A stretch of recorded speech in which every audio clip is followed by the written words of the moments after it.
So in the case of our icing studies, it was really important for us to run a pilot study. And that's because, to be honest, no one has ever done an ice storm experiment before in the world that we know about. And so it was really important for us to test our methods and look at some of the preliminary data from this study. So we ran the study, and we had really three major metrics of response that we were looking at.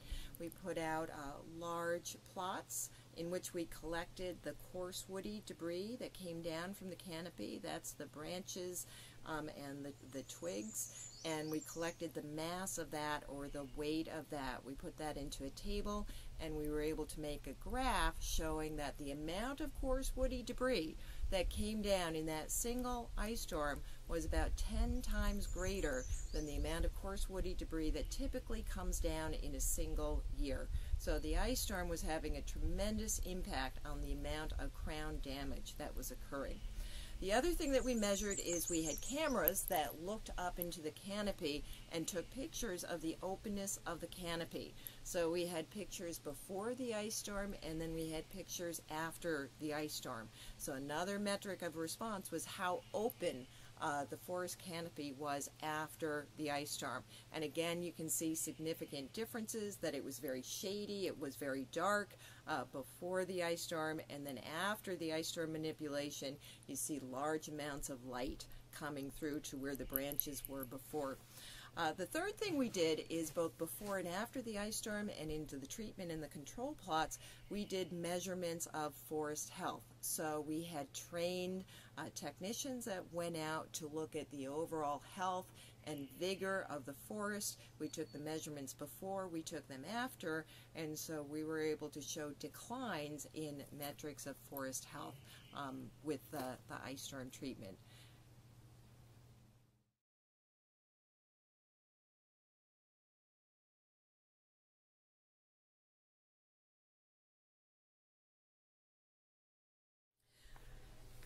So as scientists, one of the most important parts of our job is to very carefully record the data and to make sure that that data is of the highest quality. Bad numbers in our mind are worse than no numbers at all. And so with all our instruments out there and all the measurements we take, it's very carefully recorded into spreadsheets. And from those spreadsheets, we create charts, we create graphs, and from those numbers, we also run statistical analysis to see if there are truly significant differences between our different treatments, between our different plots. If it was not statistically significant, even though there was a trend there, even though it looks like there was a response, we wouldn't be able to say with confidence whether that was response due to what we did, due to our manipulation, or it was just a random, fluctuation in that response at that particular moment in time. So the data are entered into Excel spreadsheets, and then these Excel spreadsheets are used to create charts and graphs and as a basis for our statistical analyses. And it's these charts and graphs and visualizations and analyses that allow us to address our overarching question of how is that ice storm impacting carbon and nitrogen cycles in our forested ecosystems.